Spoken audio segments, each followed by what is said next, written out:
Let's bring you this discussion now. The planet has been experiencing extreme climate conditions lately, from the heat wave in Europe to the recent floods in Pakistan. Here at home, 3 provinces have experienced the worst flooding yet, leaving hundreds of people dead, thousands others displaced. Scientists are warning that this may be due to climate change. Senior lecturer at the University of Melbourne, that's Andrew King, has also penned a piece on the planet's simultaneous disasters, he calls them. Let's unpack this climate crisis. Dr. King joins us now via our video link from Australia. And Doc, it's great to have you on the program. Thank you so much indeed for making time to speak to us. I mean, do you also reckon that climate change is where it starts and ends when we try to understand what's taking place here? So it depends on the extreme weather events we're talking about. Certainly, we think climate change is playing a role in most of these events, particularly the heat events. And some of the flooding events as well, it's likely that climate change is a contributing factor to the severity of these events. Yeah. Let's speak about the events in a bit more detail if we can. I mean, in Pakistan, authorities are telling us there that I think it's about a third, if not 2/3 of the country submerged in, well, it's 1/3 of the country submerged in water because of the amount of rainfall that the country has received. Unprecedented in many ways. Was it expected? So Pakistan has had really severe floods before. Back in 2010, it had very bad flooding, but this is really extreme flooding. A third of the country flood affected, as you said. And it's a combination of persistent heavy rainfall associated with the monsoon and also glacial melt as well. And we've seen really devastating images from the region. And we think that climate change is increasing extreme rainfall events in this region. It's increasing the intensity of high daily rainfall totals, and it's contributing to glacial melt as well through warming. So we do think climate change is worsening these floods in Pakistan and contributing to the devastation we've seen. Yeah.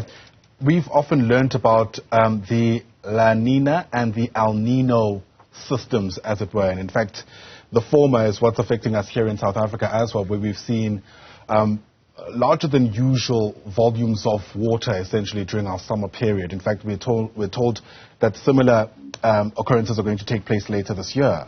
Is there anything that we can do to change that? And by we, I mean as humans. Or is it actually about anticipating it so as you're well placed to respond to it? It's more about anticipating these events. We've improved our ability to forecast events like La Nina. So there is a La Nina on the cards for this spring-summer in the Southern Hemisphere. And we know that brings a heightened risk of flooding in many parts of the Southern Hemisphere, as you mentioned. And it's really about then, we can't say when floods will occur exactly in the next few months, but we know there's a heightened chance. So we need to be able to prepare for these flood events. We need to make sure that where possible people aren't as exposed to these flood events, making sure our infrastructure is able to cope with flooding, and making sure where possible people are out of the way of flooding as well. Yeah. Scientists, colleagues of yours, I'm sure, as high up as the United Nations, have long warned about the Earth warming up, essentially. I think at the last check it was at around 1.2 degrees Celsius, which is actually quite high, right? And this in part is caused by greenhouse gases that are blocking the ozone layer, et cetera, et cetera. But the real concern here is that it appears there isn't enough political will to respond to this, because it's not climatologists who ultimately make the political decisions around ways through which we can change this. It's politicians who often have their own interests, as it were. How worried are you about that? Yeah, it's a major concern. You're right, we've had a bit over 1 degree Celsius of global warming to date, but we're almost certain to have more global warming to come. We've had the Paris Agreement, which almost all countries around the world have signed up to try and limit global warming.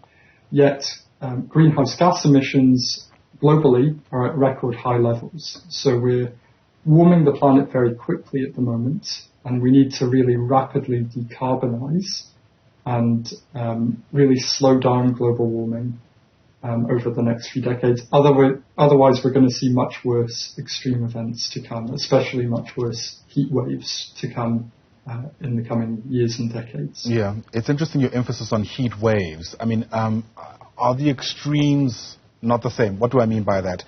Do we anticipate more severe heat waves than we do perhaps severe flooding? Yeah, there's a very strong connection between climate change and heat waves. Recently, around the world, we've seen some really unprecedented heat, 40 degrees Celsius temperatures in the UK, and unprecedented heat across much of Western Europe, and also recently in China as well. We know that as the planet warms, we're seeing much more extreme heat, and this is really problematic.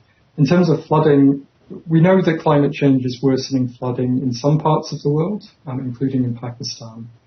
But the connection is a bit weaker. There's more influence from climate variability as well as climate change when it comes to flooding. This may be an obvious question, but I think it's still worth asking. I mean, how is the Earth's warming affecting the kind of winters that the southern hemisphere are typically having? I imagine those winters are getting less cooler, as it were, but what are some of the implications? Yeah, our winters are warming across the southern hemisphere, and in some places as well they're drying, including parts of South Africa and southern Australia, for example. And that is having implications not in the same way as the extreme heat does, with the widespread impacts of extreme heat to do with hospital admissions and spikes in fatalities.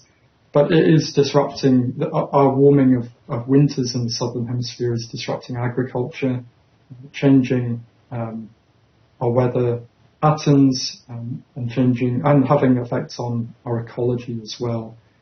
So it's concerning. Any climate changes on any time of year are concerning. They have the most obvious impacts in summer months when we see really extreme heat events, but they do have impacts at other times of year as well. Dr. Andrew King, thanks for speaking to us. Really do appreciate your time on Newzroom Afrika today. Dr. King is a senior lecturer of climate science at the University of Melbourne. Once again, thanks very much indeed for your time.